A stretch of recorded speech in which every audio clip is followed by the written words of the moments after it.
దండయాత్ర ఇది దయాగాడి దండయాత్ర అన్నట్లు న్యూజిలాండ్తో రెండో టీ20లో ఇషాన్ కిషన్ కివీస్ బౌలర్లపై దండయాత్ర ప్రకటించాడు. కిషన్ బాదుడితో ప్రపంచ రికార్డులే బద్దలైపోయాయి. 6లు 4లతో రెచ్చిపోయిన కిషన్ 21 బంతుల్లోనే హాఫ్ సెంచరీ పూర్తి చేసి కివీస్ టీంపై మోస్ట్ ఫాస్టెస్ట్ హాఫ్ సెంచరీ బాదిన రికార్డ్ తన జేబులో వేసుకున్నాడు. అంతేకాదు ఓపెనర్ సంజు శాంసన్, అభిషేక్ శర్మ ఇద్దరు వెంటనే అవుట్ కావడం, అందులోనూ destructive opener Abhishek Sharma duck out కావడంతో మ్యాచ్ ఇండియా ఓడిపోవడం పక్కా అని ఫ్యాన్స్ అంతా ఫిక్స్ అయిపోయారు. అలాంటి టైంలో ఇషాన్ రంగంలోకి దిగి న్యూజిలాండ్ బౌలింగ్ని ఊచ కోత కోశాడు.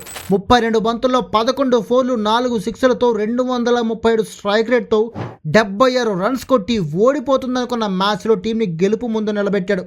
అయితే 10వ ఓవర్ ఫస్ట్ బాల్కి సౌదీ బౌలింగ్లో భారీ షాట్ ఆడబోయి అవుట్ అయిపోయాడు. దీంతో ఇషాన్ కిషన్ డిస్ట్రక్టివ్ ఇన్నింగ్స్కి ఎండ్ కార్డ్ పడింది. అయితే అప్పటికే ఇండియా 128 రన్స్ కొట్టి స్ట్రాంగ్ పొజిషన్కి చేరుకుంది. అండ్ ఆ తర్వాత మిగిలిన రెస్పాన్సిబిలిటీ కెప్టెన్ సూర్యకుమార్ యాదవ్ తీసుకుని చివరి వరకు క్రీజ్లో ఉండి టీంని గెలిపించేసుకున్నాడు.